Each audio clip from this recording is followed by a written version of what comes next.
Gentlemen, today we will discuss about Turkiye-Greece maritime dispute.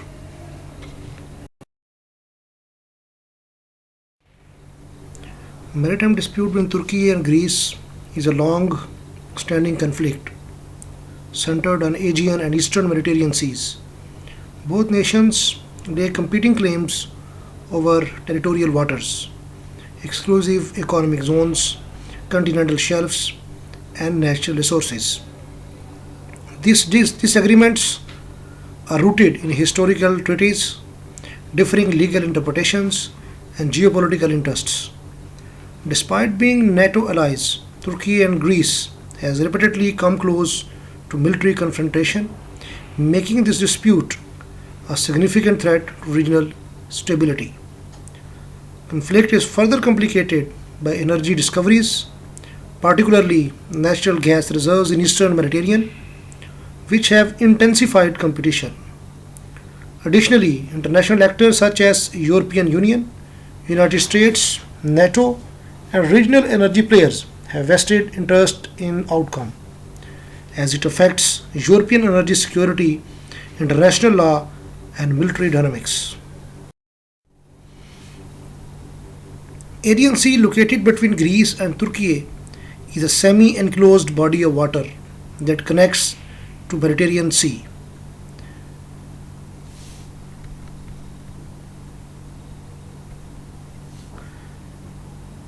It is dotted with over 2,000 islands, most of which are under Greek sovereignty. Sea is characterized by its complex geography with numerous straits, peninsulas, and small land masses, making maritime boundaries delimitation particularly challenging. Major Greek islands such as Crete, Rhodes, Lesbos, and Chios are located near Turkish coast, leading to disputes over territorial waters, airspace, and continental shelves. Now we'll discuss some of the key treaties and agreements. Origins of disputes can be traced back to dissolution of Ottoman Empire and emergence of modern Turkey and Greece in early 20th century. Several international treaties aimed to define territorial boundaries, but they left room for differing interpretations regarding maritime rights. Treaty of Lausanne is one of the most important agreements defining sovereignty of islands in Aegean Sea. It firmly ended hostilities between Turkey and Greece and established new national borders, awarding most of Aegean island to Greece. However, it did not explicitly define maritime boundaries or extent of territorial waters, leaving these issues open to future disputes. Montreux Convention 1936 modified some provisions of Treaty of Lausanne, particularly concerning Turkish straits. However, it did not alter maritime boundaries of Aegean Sea. Treaty of Paris 1947 transferred Dodecanese Island from Italy to Greece, further complicated Greek-Turkish relations. This treaty explicitly required that islands remain demilitarized, but Turkey claims that Greece has violated this provision by stationing military forces there. Greece, on the other hand, argues that it has right to defend these islands due to perceived threats from Turkey. Now we'll discuss major escalation and disputes till now. Tension between Turkey and Greece periodically escalated into crisis. In 1976, Turkey sent her seismic research vessel MTA Seismic into disputed waters, leading to major diplomatic conflict. Further, in 1996, Kordok crisis nearly resulted in war over two uninhabited isles in 2019. Turkey signed maritime deal with Libya, further challenging Greece's claims. In 2020, Oro-Greece crisis saw military confrontation after Turkey conducted seismic surveys. Republics. One name as Republic of Cyprus, that is internationally recognized, Greek Cypriot, and the second is Turkish Republic of Northern Cyprus, which is only recognized by Turkey. Turkey argues that Northern Cyprus has maritime rights, including an EEZ and sports drilling activities in waters claimed by the Cyprus. Greece and Cyprus, backed by European Union, strongly oppose these actions, viewing them as violation of Cyprus sovereignty. This dispute further complicates maritime boundary issues in Eastern Mediterranean. The core issue of the dispute. Gentlemen, presently 6 nautical miles territorial water is accepted between both countries. As per Article 3 of UN Clause, coastal states may claim territorial water extending up to 12 nautical miles from their coastlines. Greece, as signatory to UN Clause, argues that it has right to extend its territorial waters to 12 nautical miles.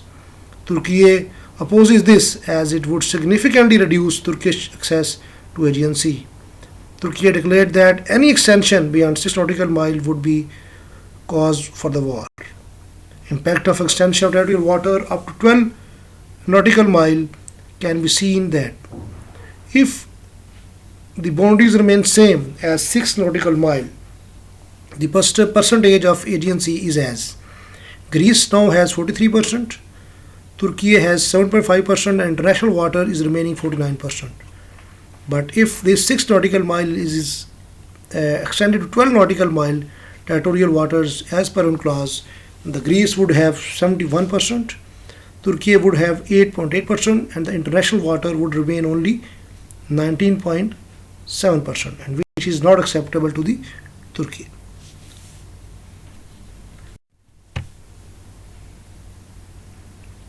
Dispute over continental shelf and exclusive economic zones is another contentious issue. Greece asserts that all of its islands are entitled to continental shelves and EEZ. Turkey argues that islands do not have same rights as mainland territories. Turkey's stance that continental shelves be determined based on principle of equitable distribution rather than strict legal interpretations. Turkey claims that TRNC has its own right to maritime zones and authorized her to conduct drilling and exploration activities. However, Greece maintains stance for right of exclusive economic zone and continental shelf as per the Article 121 of UN clause. Now, if we see the international legal perspective, UNCLOS provides clear guidelines on maritime boundaries. Greece adheres to UNCLOS using its principles to justify its EEZ claims. As per Article 121 of UNCLOS, law gives inhabited islands same right as of land territory for claiming maritime boundaries. Turkey, however, is not signatory to UNCLOS and argues that Convention does not account for unique regional complexities, particularly in Aegean Sea. Now, if we discuss the economic potential of Aegean Sea, discovery of large natural gas fields such as Leviathan, and Zohr fields draw on global attention. Greece, Cyprus, and Israel form partnership to develop and export these resources. In recent years, Turkey deployed research vessels such as Orek Reis and Fateh to conduct exploratory drilling in contested waters. Further, Aegean Sea contains roughly 3 billion barrel oil and 4 trillion cubic meter gas reserves. Now, what would be the proposed way forward? While these disputes remain unresolved, I believe that diplomatic engagement, legal arbitration, and the regional cooperation offer the best solution. Turkey and the Greece must engage in bilateral negotiations, possibly under mediation of UN or NATO, to find a mutually acceptable maritime boundary agreement. Step-by-step diplomatic approach, focusing on smaller confidence-building measures, can help de-escalate tensions. If bilateral talks fail, both nations should consider taking dispute to International Court of Justice or an international arbitrary tribunal. While this might not fully satisfy their side, a neutral law-based resolution would help prevent further conflicts. Instead of fighting over maritime zones, Greece and Turkey should explore joint energy projects in Eastern Mediterranean.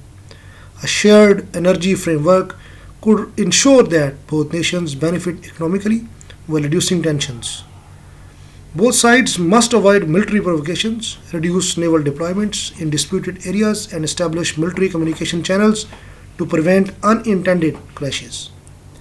A non aggression pact or a temporary maritime status quo could be agreed upon until long term solution is found.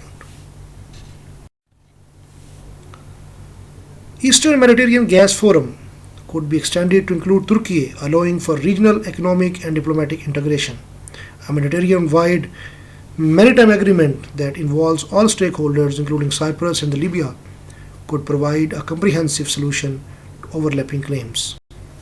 If we conclude, Turkey Greece maritime dispute is a historical dispute for which military solution would be disastrous for region. Instead, combination of diplomatic engagement, legal arbitration, economic cooperation, and regional agreements offer best path forward.